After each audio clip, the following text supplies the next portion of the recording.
Hey, everybody, welcome to Show and Tell. So, if you haven't tuned in before, just as a little summary, this live stream is where the TBD team shows and tells you about the latest, greatest open source project or concept going on at TBD because we love to be open about what we're working on.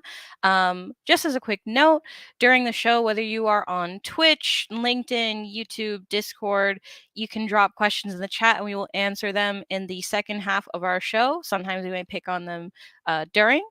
And I am your host and moderator, Tanya, Technical Community Manager here. And joining us as our guests for the day is Gabe and Will. Feel free to introduce yourselves real quick. Go ahead, Will. Hi, thanks, Tanya. It's great to be here. I'm Will Wilkinson. I'm the head of policy and government partnerships here at TBD. Awesome. Hi, nice to meet you all. I'm Gabe. I am working on open standards at TBD. Awesome. All right. So before today's show, feel free to answer in the chat, everybody, where you're tuning in from. I see Will, you mentioned from LA. I'm from New York myself. What about you, Gabe? I'm in Oakland, California. Cool. All righty. So whenever you're ready, you can feel free to share your screen. Angie, New Orleans. Awesome. All right.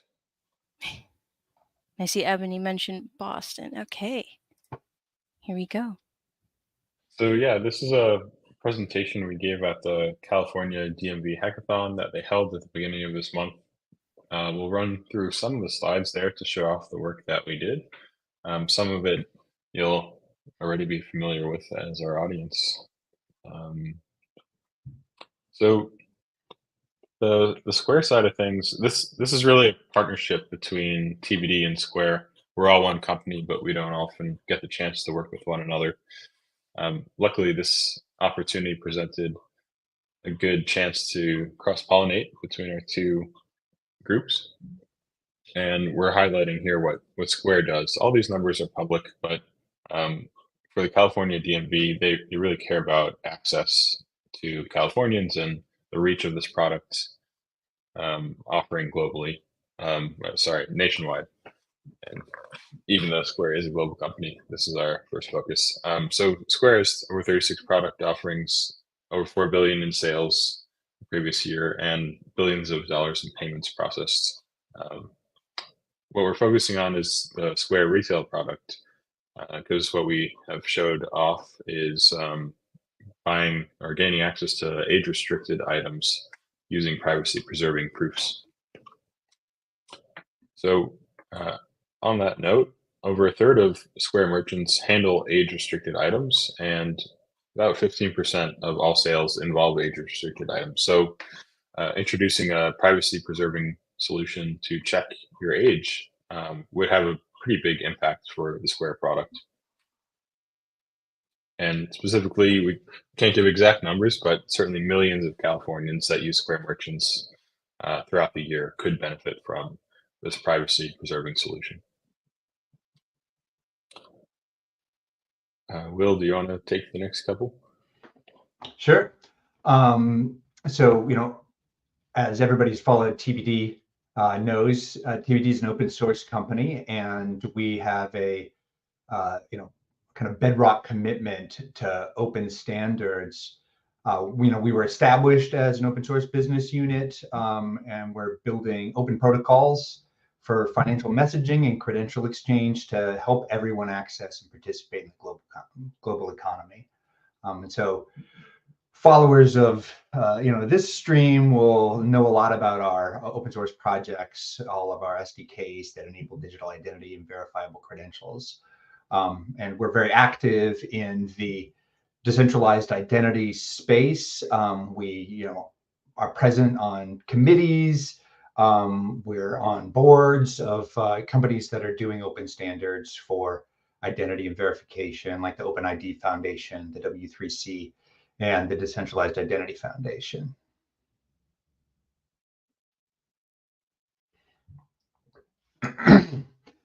So, Square sellers, and everybody's familiar with those. You all go into coffee shops, and if you work for a Block like I do, I'm always like interested in what point of sale service somebody's using. I'll be like, oh, Toast, but like I'm always happy when I see that they're using a Square terminal. And a lot of those sellers, as Gabe just said, sell age restricted items like tobacco or alcohol. Most grocery stores, most convenience stores do, and they need a feature to prompt for a buyer to check the IDs of their customers who are coming in to buy age-restricted products. The actual rules around that vary from state to state. Some states say that if the person looks over 40, you don't have to check their ID or something like that, and that's usually gets me off the hook. But to be safe, generally places have a policy that requires you to check the ID. Sellers, bear some risk and liability around selling, age-restricted items. If they can get in trouble with the police, they can get in trouble with their, state alcohol board if there's evidence that they haven't been checking the IDs of their customers. And so a feature that helps sellers be confident that that their point of sale system can capture the fact that they've been vetting their customers is very helpful.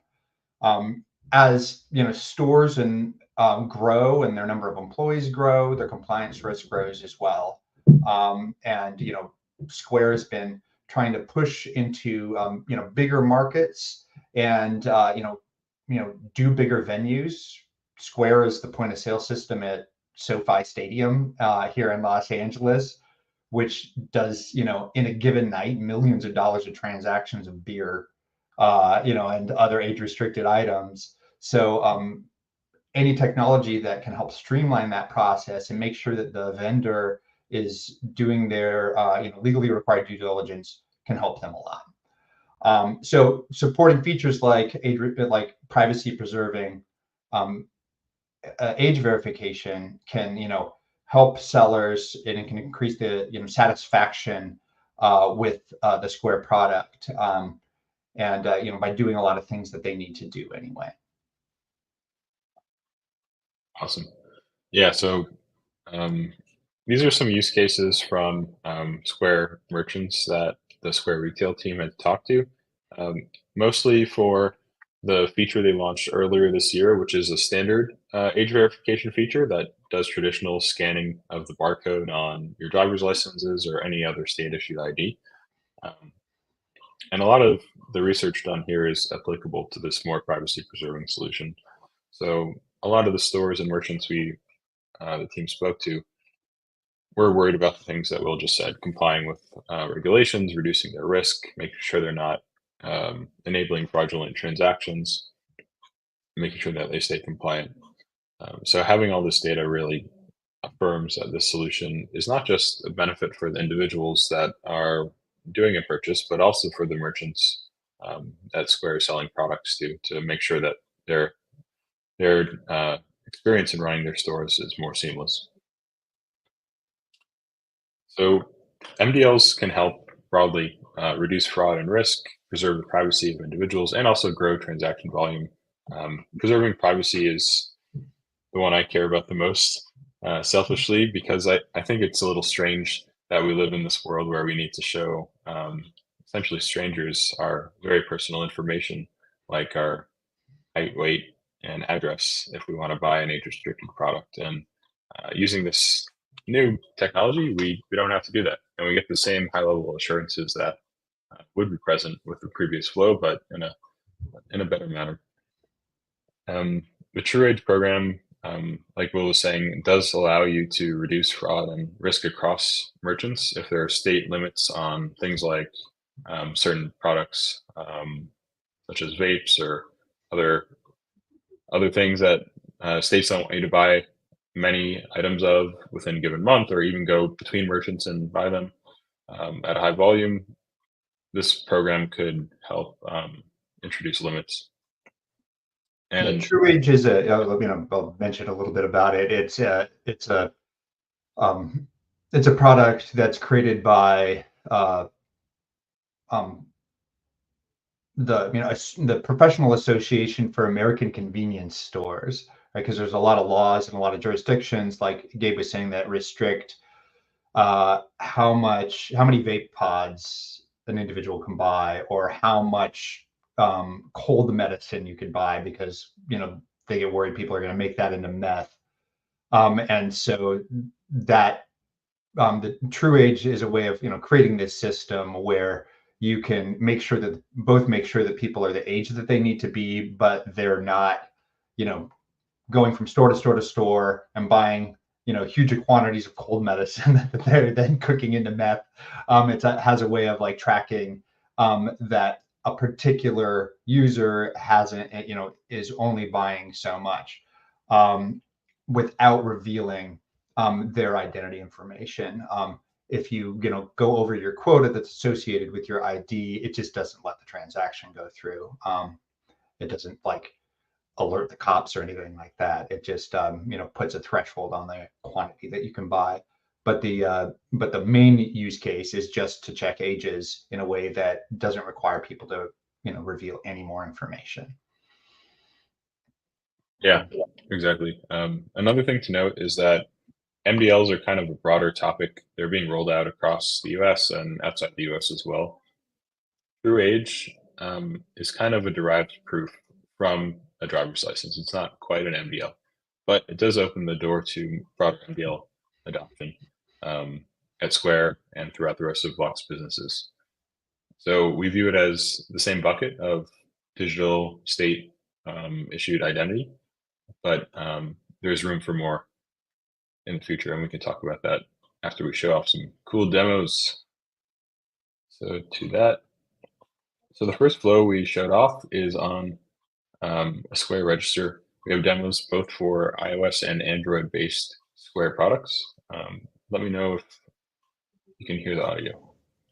A common Square retail seller countertop setup includes a Square register with a connected barcode scanner. A seller can add items to cart by selecting them on the screen or scanning the item's barcode. Now we will add some alcohol to cart, which is age restricted to buyers over the age of 21. The seller is prompted to verify the customer's age.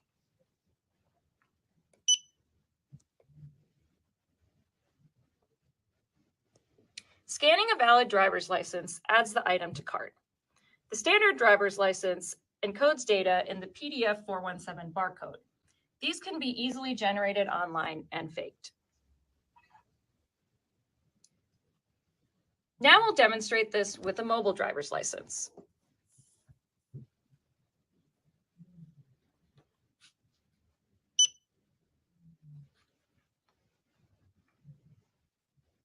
As we can see, we successfully verified the mobile driver's license and that the buyer meets the age requirement. Here, we can see that we got a response validating that the buyer is over 21. If additional age-restricted items are added to the same cart, the seller will not be prompted to verify age again. If I complete the sale or clear the cart, it resets the verification and will prompt the seller to check the new buyer's ID.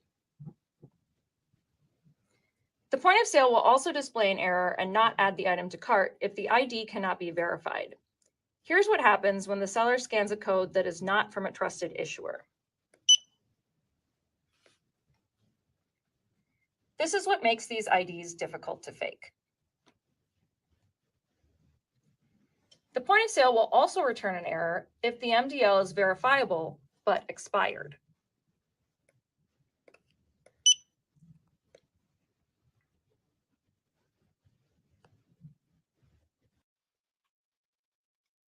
All right, so that was using the Square register that you've all probably seen in many merchants. And next we'll show off the Square iOS app for retail. So this is an even more accessible option. You don't have to buy any special hardware. You can just use your existing phone and complete the same type of flow.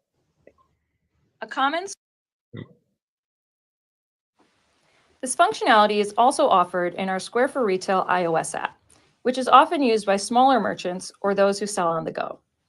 A mobile device would also be more appropriate when applying this to a bar or restaurant use case. Here, the device camera is used to scan the MDL.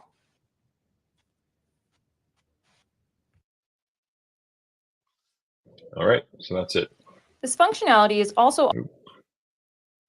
So that is the presentation we gave. I would like to add that we're exploring how we can roll this out to production and also expand the usage beyond California.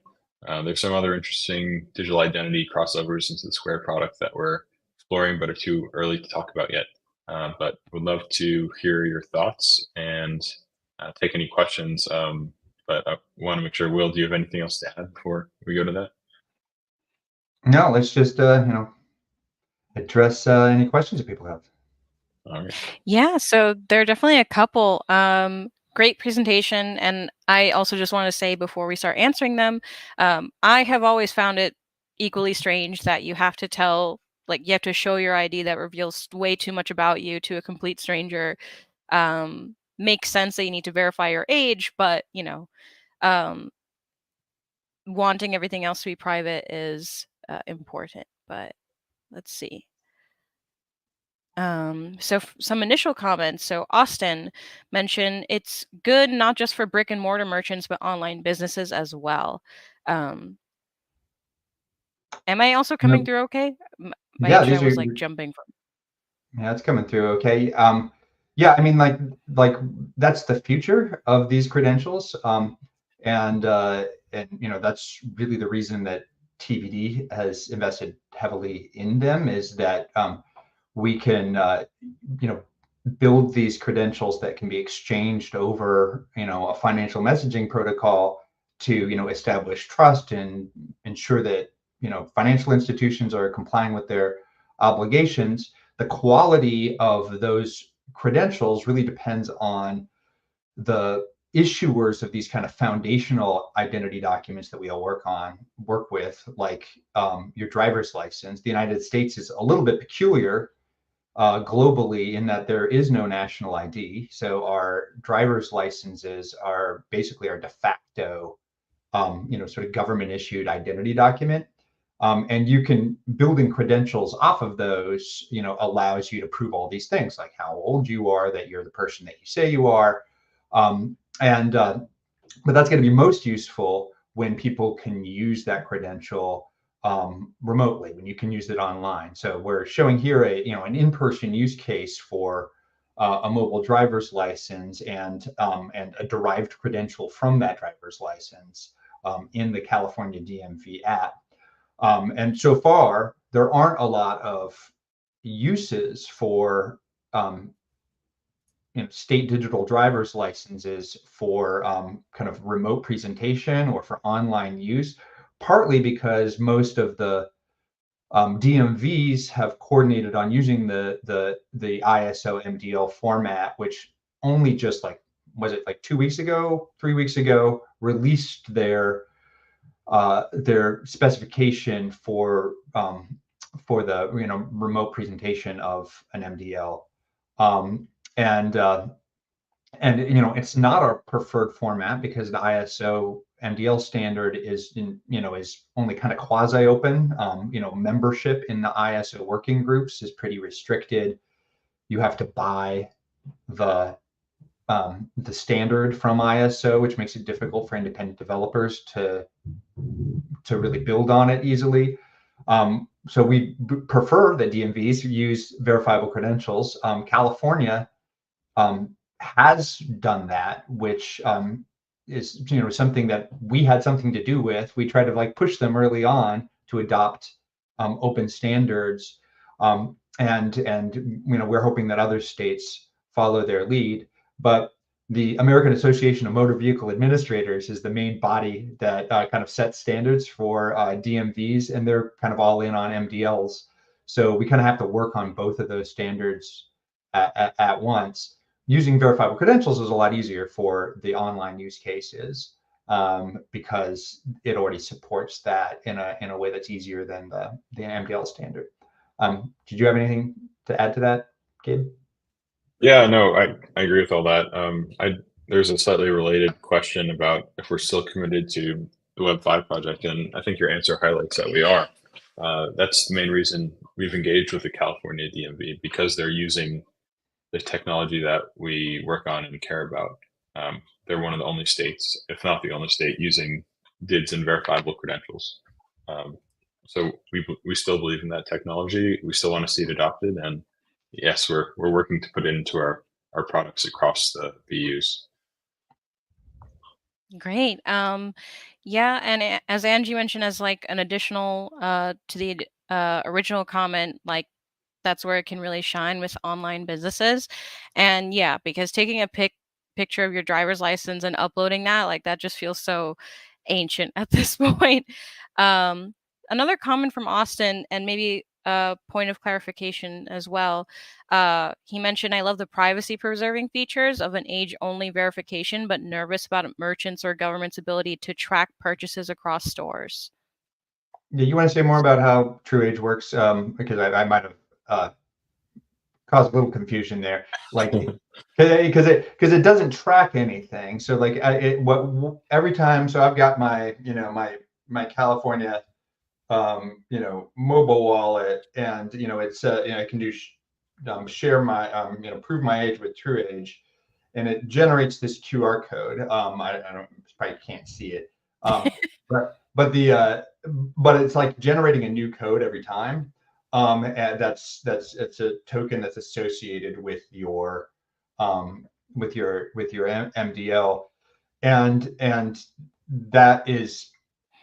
So if I buy something that's age restricted, that the law requires to be tracked by like convenience stores or any of these stores, then basically what it's doing at first it's checking the credential in the True Age database to see that you're over 21 or not. That's like, that information is coming from your MDL. And then if it is one of these items that you're legally required to, that has a threshold of how much you can buy, their database is just recording that this this identity has like bot 1 or bot 2 or bot 3, and when you hit the threshold, it just shuts off the approval for the purchase. But like, no, the vendor can't see anything about where you've purchased things before. It doesn't know anything about your history. The state doesn't have access to that information unless there's an investigation and then they like subpoena information from True Age. I'm pretty sure that's the way it works. Is that basically right, Gabe? Yeah, no, that's exactly right. I'm putting a link in the chat here that links to the True Age site, but it's all your information is tokenized. They don't share your personal information across merchants. It's kind of like an obfuscated way to check whether you've reached a limit or not, and that's all the merchant will see. Yeah, and like and said, the government. Yeah, I don't really love some of these regulations, but like merchants do have to comply with them if they're selling the right kind of items in states that require this. So there has to be a system to deal with that where it's legally required. And also we use the True Age token in our demo because one, it's available in the California DMV wallet, and that has these nice privacy preserving features, right? Like it allows for this pretty direct way of just giving a thumbs up, thumbs down to the merchant without sharing any information at all from their MDL to the merchant. And like when a merchant goes through one of these checks, their system will be able to log that it checked the True Age, QR code, brought back, went to the True Age servers, checked the token. So they have a provable way of showing that they check people's ages without capturing any information at all about the customer. And none of that data, that doesn't even need to hit the state, or so the state won't know about it. It's just there in the system that's maintained by the Convenience Store Association. Awesome. Yeah. And from what I remember as well, and you mentioned already, is TrueAge doesn't actually store or share any of these personal details in general. Um, it's just like, and I think so that way, like the purchases that you're making aren't tied to your name, which I feel is like was the main concern to that question. Let me scroll up. There's quite a And, few. and that is a real like ongoing concern with the way Yeah. states implement mobile driver's licenses. So like there are a lot of policy questions around the way these get implemented, because there are good ways to design a mobile driver's license where the where the identity of the person with the ID, that you can go and check that it's been signed by the state's key, in a way that makes all the verification very secure, without letting the state know. But a lot of states have implemented things in a way that does give the state insight into where it is that people are presenting their MDLs. That's something that I think is not ideal, because that gives people like very reasonable concerns about privacy, and that those concerns really slow down the adoption of the technology. Like, people aren't going to want to use something if they know that the state's going to track them. Lots of states have rules that now require age verification if you're a teen and want to open a social media account, or if you want to access an adult website, you need to prove that you're a certain age. People aren't going to use their state issued ID for those kinds of purposes. Do I want the state to know that I'm a frequent visitor of OnlyFans or something like that? Like people don't want, right? Like, so if you want to implement the technology in a way that actually is consistent with adoption, you have to build in privacy and assurance to people that they can use it like their physical driver's license. You go into the adult bookstore and show your ID, like that. The fact that you showed your ID never goes back to the state in any way, right? Like, and you need a system that that is analogous to that, where when I show my digital ID to somebody, they can go and check to make sure that it's authentic, but the state doesn't capture the fact that it's been checked. Yeah, very good note. Very important because you definitely don't want to feel like when you, because my concern in thinking about the technology is exactly as you described. Like, I don't want to go, let's just say I'm getting like alcohol for a party or something like that. I don't want the state to know that this is what I got, or the store to retain that information other than, you know, uh, like similar to in person where you can just walk away. Another use case that somebody mentioned anonymously might be leasing an apartment, which is pretty cool. I thought about that too. Any comments on that? I mean, any use case, we use our driver's licenses constantly to prove our identity, right? Like, it is our primary identity document. And like, you start a new job and you have to come in and they like photocopy your driver's license and your social security card, right? Like, all of that stuff can be done in a better way using digital credentials, where you could, if your landlord has a system that supports it, and a lot of a high percentage of rental properties are run by these giant rental companies that have a lot of infrastructure. They could easily build this into the way the rental application works, like that you could share your driver's license, and make that like a lot easier for people. And but the same with like you just applying for credit, or a use case that I like is kind of gig work onboarding, right? Where if you want to be a DoorDash driver, or you want to be a Lyft or Uber driver, they do a pretty thorough check on you that involves like capturing your identity data. You have to upload your driver's license. Like, a great use for kind of a derived verifiable credential is you go through this process once with DoorDash. They've vetted you show that you are the person that you say you are. You have a license to drive in the state that you're driving in.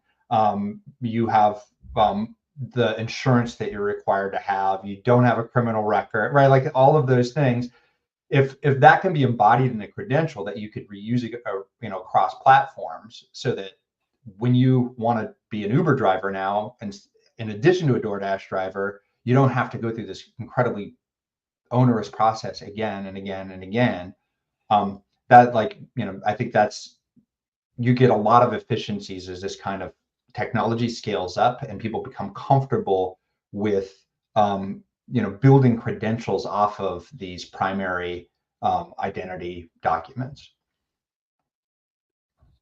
Great. Yeah. Just being able to have that checklist done for the information that's required to lease an apartment, for example, versus like having to give it over and over again would really be way more efficient. I would love that right now, please. Let's see. This question was answered earlier, that the merchant doesn't have anything to track. In case, I'm just highlighting it in case you wanted to add in anything, but I feel like we explained it pretty well. Yeah, I think we've covered that. Yep. Okay. Let's see. This is a comment related to what we also described, which is, I'm happy to hear that you're targeting production experiences in the Square ecosystem. Until people can play with this in the real world, it won't click for many people. And I agree. Until some people are actually using something, the concept of something might be hard for them to understand until that point. I Yeah. myself can be that way. So This is absolutely why the DMV was sponsored a hackathon, right? Like, they really want people to adopt, digital driver's licenses. Like they've made a big investment in building a wallet, they're building infrastructure for issuing these credentials, making it compatible with the Google Wallet and the Apple Wallet. And like, but what's the point of it if nobody accepts it, right? Like you can have it in your phone, but what's the point of having it in your phone if there's nothing you can use it for, right? Like, and that's what they're trying to, encourage is, they want businesses to, present use cases that make these actually practical and useful for people. And it does click once you see it. So like the kind of solution that we presented is, I think, a kind of interim solution based on where the technology is right now with the way that the California DMV has implemented their wallet. But I think the future is, like you can, in California and a lot of states, you can now, hold your driver's license just like in your Apple Wallet, which has access to the NFC chip. And the experience sooner or later is going to be, you're going to tap like on the terminal, like the picture from your driver's license that the state has pops up so that they can like look at you and check that you're the same person. And that technology can just do selective disclosure in a way that it's just asking you, do you want to share your age information with the merchant? You can permission that, yes. They get the thumbs up on their terminal, and that's it, right? Like, and like somebody at the hackathon had a version of that, and it's so slick, it's so easy. And like when you see it in action, you're just like, this is really an improvement. Like the scanning a QR code thing is still a bit clunky, right? Like people who have like a terminal still have to have a separate scanner, like one of those old laser gun things that beep. yeah.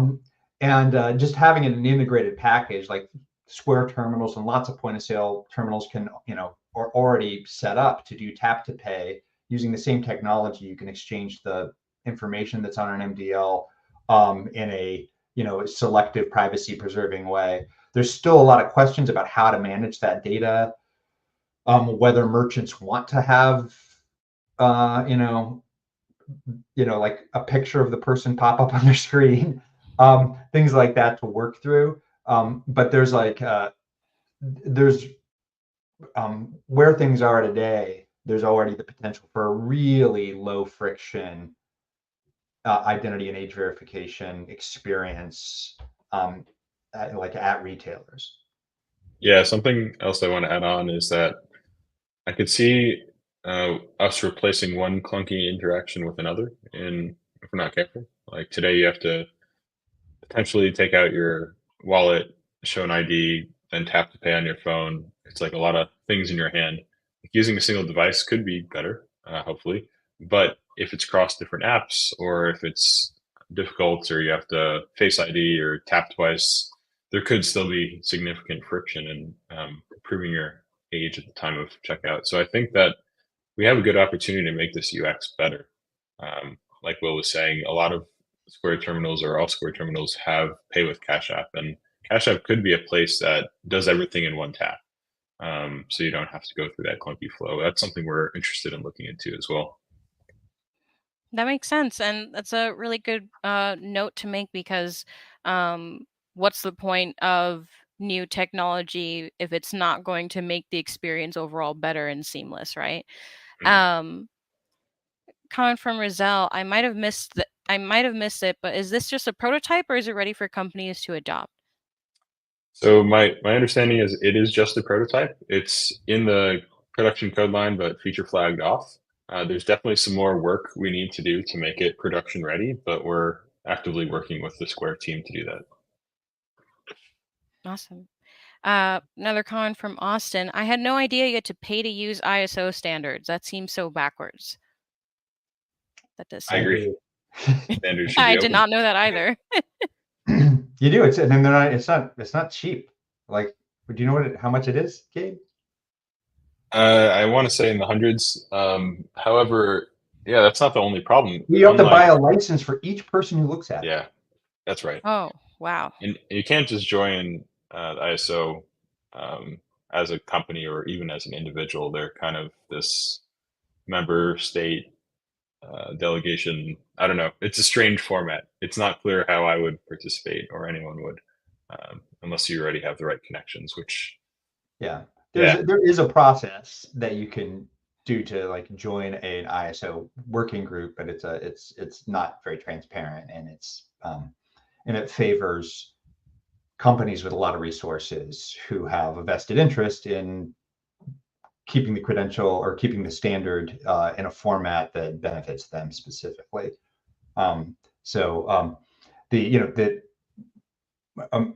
This is actually a real, going issue in the digital identity space, because in the United States, the MDL standard is the dominant one for digital driver's licenses, and the opacity of the process by which the standard gets, kind of finalized, and the inability of like every stakeholder to participate in that, like, creates a lot of worries around privacy, whether it's being built to protect the rights of the people who are going to use it, or if it's being built to advantage companies, or to satisfy demands of states who want to spy on people, right? Like, so there's like, one of the benefits of an open process for settling on standards is that everybody who has a stake in the way it turns out has a chance to show up at the table, and their concerns can be aired.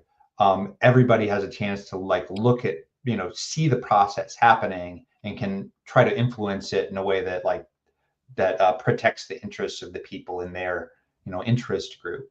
And so it's a long, there's as far as we can tell, there's nothing wrong specifically with the MDL standard for the most part, and it's it can be integrated. You can basically use it to create a verifiable credential that has the same information on it, but like, there's a lot of utility in having governments issue the primary credential in an open, interoperable format that everybody can use, and that everybody can weigh in on. And and as things go into production and problems arise, right, like, and you need to amend the standards, right, like, we want people to be free to put, give their input into that process, rather than having it go back to a slightly shadowy committee whose deliberations aren't open. Awesome. Yeah, and I wanted to highlight just this comment from Rizal from Austin's earlier question about that we already answered, but just for people that join midstream, with how committed we are to the Web 5 project. So we absolutely are super committed, especially like on Web 5, like we're focused on DIDs, the decentralized web, especially.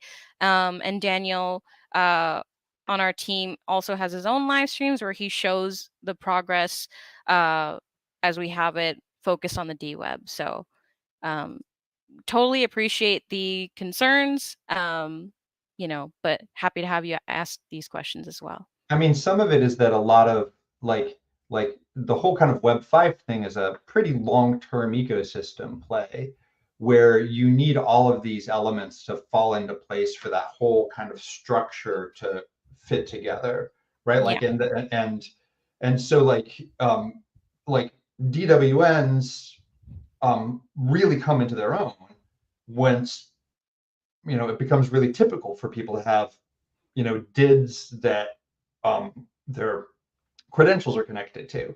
But like right now we're at a point in the kind of adoption curve where we're just getting kind of started with actual real world adoption of like DIDs and VCs. But like we anticipate as that gets like bigger and bigger, then the utility of the whole ecosystem starts to click into place. And we're still invested in making sure that all of those pieces are there so that when adoption hits these tipping points, that we have like the full suite of tools to like enable all of the superpowers that like DIDs and VCs have, like because like things like DWNs really really supercharge that once it really gets going. Yeah. This is a very interesting one and something I've thought about too. Douglas mentioned the homeless population will likely lose their government issued IDs. I would love to explore a digital option to enable any service provider to verify them, especially when providing social services, because I know from firsthand experience in volunteering locally, especially during the Christmas holidays, uh, that's a problem that you run into quite often where people just, when you're worried about having a roof over your head, you may not know where your government issue ID is, or you may not have the resources to renew it, maybe. Even if, like, something that was shown in the demo earlier, showing that, you know, your age is like this is your identity, and I understand that your license may have expired some odd years ago. Maybe there could be something there. Yeah, that's a great point. And like one thing that I try to emphasize when I talk to governments about digital IDs is that like the traditional physical paper and plastic identity card and the digital version that lives on your phone or on the web, like these are complementary, right? Like they don't really replace each other, right? Some people can't afford phones, right? Like some people don't have them, they need the cards, right? Like but like Douglas is saying, like people also lose the cards, in here in California, where there has been like a real crisis with just the number of unhoused people and some pretty like brutal behavior by local governments in like sweeping out homeless encampments, right? Like people lose their wallets, they lose their medications, and the thing that they're most likely to just like not lose and to have on their person is their phone, right? Like so your camp gets swept and everything you own gets thrown away, and the only thing you have left is your smartphone that you kept in your pocket. And like and how are you supposed to access services when you don't have your official ID anymore, right? Like it becomes very, very difficult. Like somebody in difficult circumstances has their the difficulty like amplified by the local government throwing all their stuff away. And so like I think there's that it's a really good point that having digital versions of these credentials kind of gives people a backup that can be essential. And allows them to access services even if they kind of lose their physical possessions. I mean, people's houses burn down. Like we just saw and there's huge floods in North Carolina. People, like everything they own got just swept away, like including the little box that you keep all your passports and birth certificates and all that sort of like fundamental identity information in, right? Like if you lose that, it's really useful to have a, like a digital version that is backed up, like that you can access. And so like but I really do see these things as working together, because sometimes you don't have internet, sometimes your phone breaks, right? Like you need to be able to show. So like I think like I don't think digital credentials are ever going to replace physical credentials. I think we need them both because they both have they're two different good technologies that have different uses. Yeah, I just to add on, this past week there were some fires in the region near where I live, and the group maybe less than a mile from me had to evacuate, and I was getting ready to evacuate as well. Thankfully, nothing happened, and the firefighters put it out in time. But I took all the sensitive documents I have in my home, and it's a frightening thought to think that so much of my life depends on a certain few pieces of paper. That seems very fragile and tenuous. So I agree, physical documents won't go away, but if I could have digital backups in case of disaster, that would be a lot better. Yeah, Even if it's peace of mind. Yeah. Yeah, even if it's just like a way to it's very hard to get those physical documents back and verify your identity to do so without having physical documents too, going through and replacing like your driver's license, I know is a bit easier than, let's just say, like the physical like social security cards as well. Like the concept that like I definitely agree with both of you. Like both are equally important, and I think it's super important to be able to provide that identity verification and the documents like when you really need them, because that is definitely scary. I'll mention from like a policy perspective, one of the things that would really help here isn't so much technological. It's just the way government services are delivered. So offering sort of easier access to IDV services so that people can get identity credentials would be really useful. So, for example, there was a bill that was proposed, a year or so back by a science fellow in Senator Bill Cassidy's office that would empower local postal services to do identity verification, like everywhere, like because everybody's close to a post office. Post offices already do like this IDV work specifically for like passports.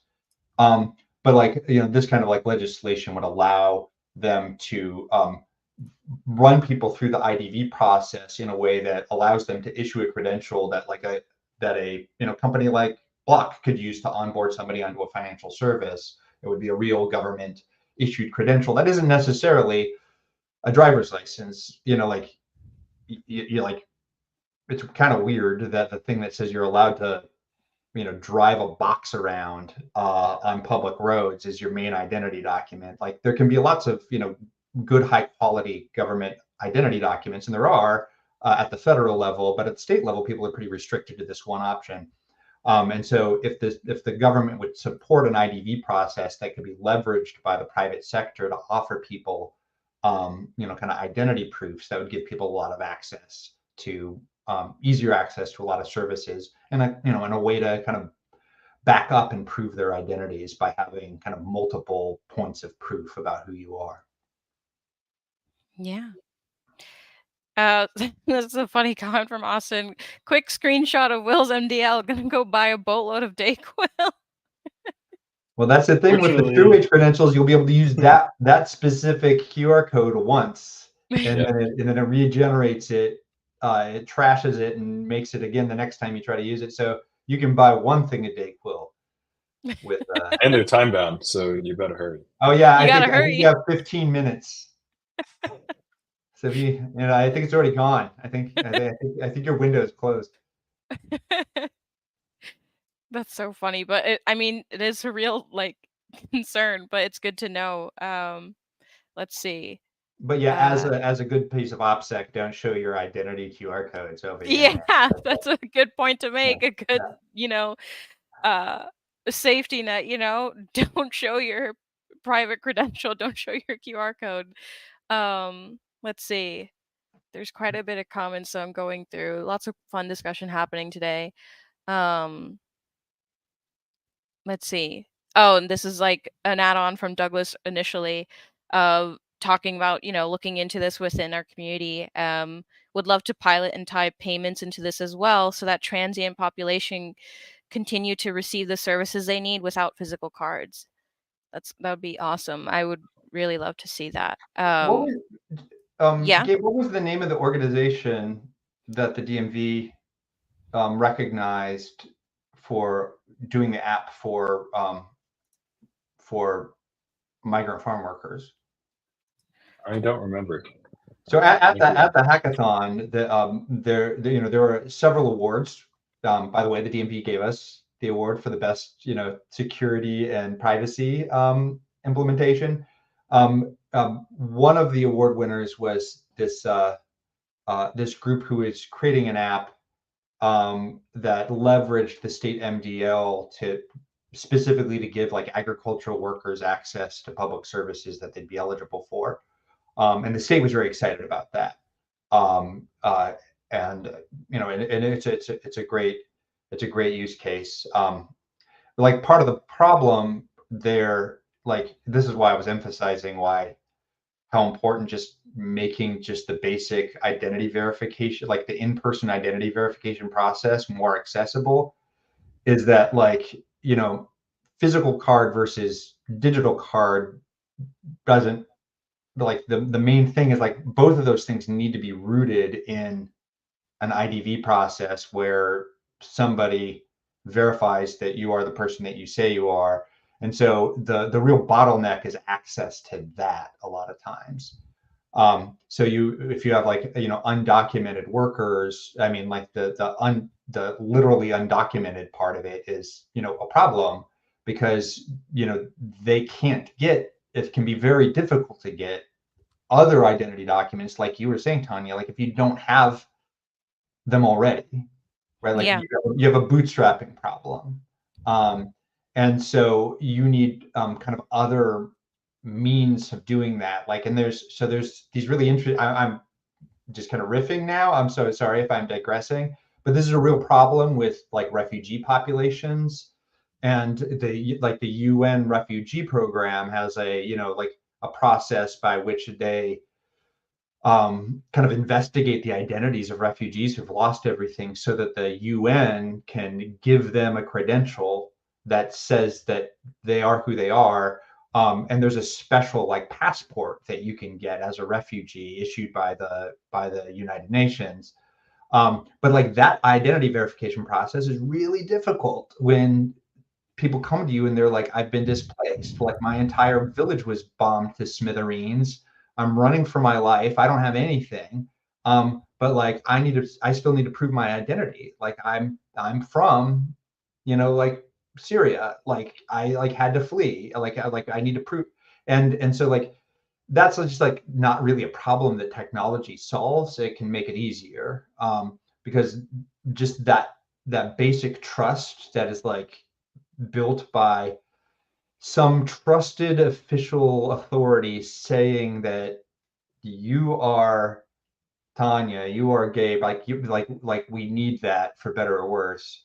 And so like making those services more accessible is very important.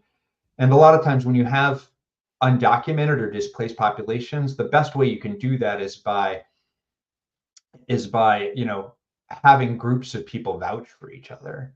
And so having ways of formalizing that, like, yeah, like this guy is from my village. I've known him since I was 3. And then you've got 3 people who say that the person who said that is somebody that they know, right? The bigger you can kind of build out a little social network around them, the more confidence you can have that their identity is what they say it is. And that's partly what the UN does in doing that identity verification for displaced people.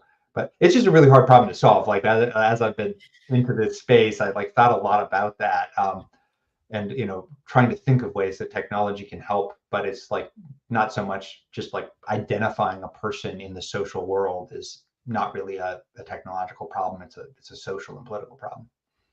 Yeah. And you weren't roofing at all. It's important to discuss these things. That's why people are tuning in as well. And I'm really passionate about that too. Uh, and to add to this, Austin mentioned honest question. Are you assuming that the same people that don't have a physical card have a mobile device, or are you imagining they present digital credentials in a different way? We kind of mentioned this already in greater detail. I don't think there's an assumption that, let's just say, somebody loses their home, that they are guaranteed to have their phone, but it's understanding, or it's thinking about the fact that, you know, let's just say like a hurricane comes through and you have to evacuate, one of the first things you're told to bring with you is your phone. When somebody loses their home and they are living on the streets, it's possible that they may have their phone, or if something like this is accessible to people, um, they can use somebody else's device at, let's just say, uh, like um, the DMV, for example, where they can find alternate ways, or they can at least verify that digitally. Um, I think that's the idea here, because there was like one situation uh, also occurring during the holidays where I helped somebody out with like getting access to some of their money so that they could pay for something, and it was theirs, but they don't have a phone, So, yeah. Anything you wanted to add to that? I feel like we talked about it, but we only have, oh, I just realized we only have like a minute. No, you got it. You nailed it. Yeah. um, let's see. Any last questions that we can answer? There's great. Oh, like Lucy, Oh, I again, see. who was one of the organizers of the DMV hackathon, was the wallet that for agriculture. Entidad was the name of the company.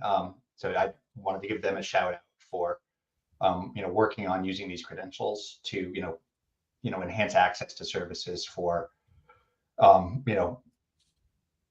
not rich people with iPhones who are trying to use their credential to get through the security line, but for like workers on the front lines who may not have access to a lot of this stuff. I think working on use cases for kind of less privileged populations is what's going to really make this seem worthwhile. Yeah. And all right. Well, thank you everybody for joining. I want to highlight this link from Gabe. Um, Yeah, so this should be about the hackathon. I'll be sure to post a link in this video as well. So after this live stream is over, you'll be able to rewatch any part of this video and click any links that we shared throughout the stream in the description to the video on our YouTube channel. So yeah, all right. Well, thank you both so much for an amazing show and tell. It was really great to not only talk about the award won through the partnership with Square and TBD at the California DMV Hackathon. It was great to touch on these like really important like real life use cases too. So Thank you. Thanks, Tanya. It was fun to be here. Yeah. Thanks for all the good questions, everybody, too. Yep. Thank you all for tuning in. All right, we'll catch y'all later. Bye.